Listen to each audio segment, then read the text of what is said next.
લોકોને ધમકાવી તેઓની મિલકતો પડાવી લેવાની સાથે તેઓ બળજબરીથી ધમકી આપી રૂપિયા પડાવી લેવાના અનેક ગુનામાં સંડોવાયેલા સદામ અને ગોડિલ ગેંગ વિરુદ્ધ સુરત પોલીસે ગુજસી ટોકનો હથિયાર ઉગામ્યું છે.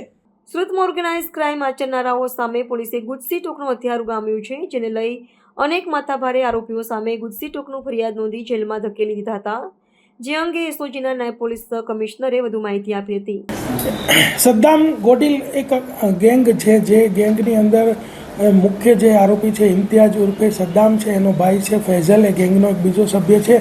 તે ઉપરાંત સાબિર ગુડિલ અને એના મિત્રો આ બધા એક ઓર્ગેનાઇઝ ક્રાઇમ કરવા માટેની એક સિન્ડિકેટ ચલાવતા હતા અને તેઓ પોતે પણ ગુનો કરતા હતા અને એ ગેંગના સભ્યો પણ ગુનો કરતા હતા.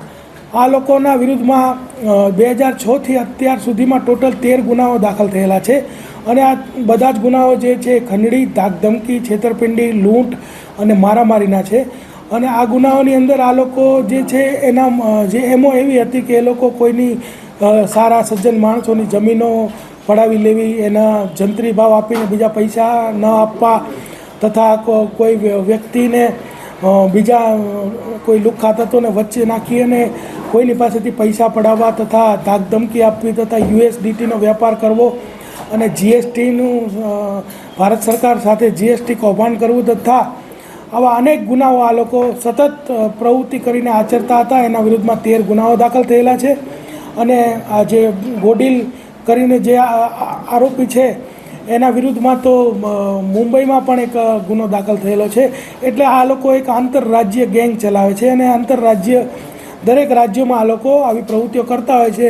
લેટેસ્ટ આ લોકો વિરુદ્ધમાં એક સાથે 6 ગુના દાખલ થયેલા છે ને એટલે જે છેલ્લો જે ગુનો લેટેસ્ટ છે ચોક બજાર પોસ્ટેનો, એની અંદર ગુજસી ટોકની કલમ 3(1), 3(1)(2), 3(2) અને 3(4) એડ કરવામાં આવેલી છે. ગુજસી ટોક એ એવો કાયદો છે કે કોઈ વ્યક્તિ જ્યારે કોઈ સિન્ડિકેટ બનાવી અને ઓર્ગેનાઇઝ ક્રાઇમ કરે ત્યારે એના જે હેડ હોય એ ટોળકીના એના વિરુદ્ધ તથા એના સભ્યો આ તમામ વિરુદ્ધમાં આ કલમનો ઉમેરો થતો હોય છે.